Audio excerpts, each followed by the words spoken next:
as much as we can. In this sense, in my personal capacity, I want to fully support the positions taken by many of the Pakistani speakers. Secondly, as I mentioned, China and Pakistan should cooperate fully on this particular point. While the IWT itself should be fully protected, I think, theoretically speaking, we could also start to think about a trilateral agreement involving China, India, and Pakistan, the three countries constituting the real upstream country, the midstream country, and the downstream country, to make sure that the flow of the water should not be interrupted and should be better managed. Much of it has been reflected in the IWT clauses already. Thirdly, allow me to emphasize that I counted on my fingers, actually, there are about altogether 18 countries which depend on the water flown from rivers originating from the what we call Qinghai Tibet Plateau. This is very significant.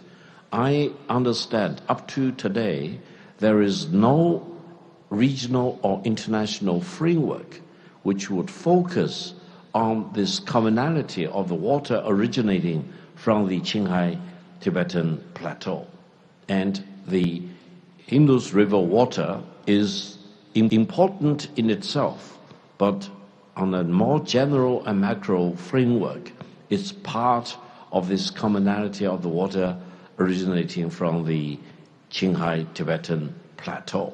So while the urgency is to deal with the violations of the IWT treaty itself, I think we should also spare time to think about whether all these countries together should think about and work together to come up with a framework so that common standards, common rules, regulations, and the best code of conduct should be introduced, not only between India and Pakistan, but also with many other countries. The 18 countries also not only exist here in the Indian subcontinent, which is the focus of our discussion today, but also exists in Southeast Asia as well as in Central Asia. I hope if we have a better code of conduct for all these 18 countries, and the rules of conduct should be endorsed and accepted by the United Nations, for example, and generally accepted by the international community. In that sense, I hope in the future, after this violation of the IWT will eventually be resolved, hopefully peacefully rather than violently, all the countries in this part of the world which depend on the water originating from the Qinghai Tibetan Plateau should live in greater peace. Now, please also allow me to make another additional point. I highly admire the good offices, the mediation done by the Pakistani government and the Pakistani people, led by Your Great Excellency, the Prime Minister, and the great Field Marshal, the Chief of Staff of the Pakistani Army. I hope they will continue to work in the right direction to make sure peace will prevail eventually between the United States and Iran.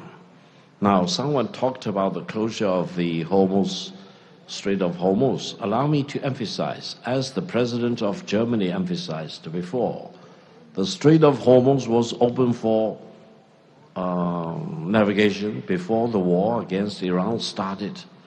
So we need to address the issue which gave rise to the war against Iran, and we should work together to make sure that the Strait of Hormuz eventually will remain open for free navigation, and no country, for example, India, should be tolerated or allowed to deny the free flow of water in the Indus River to the hundreds of millions of people in Pakistan.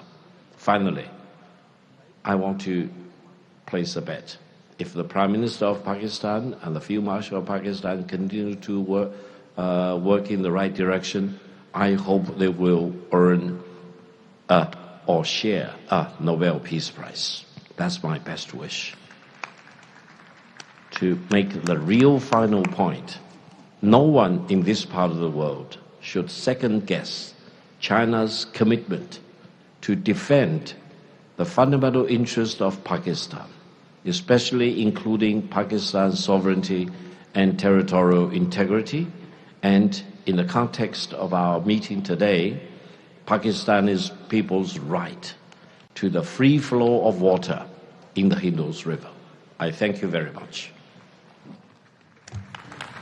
Thank you. Thank you, Mr. Victor Gao, for reminding us of geography and the interest we have in preserving our natural resources for all of us and not to divide them in any way. The second speaker for the Defense University will be taking the podium.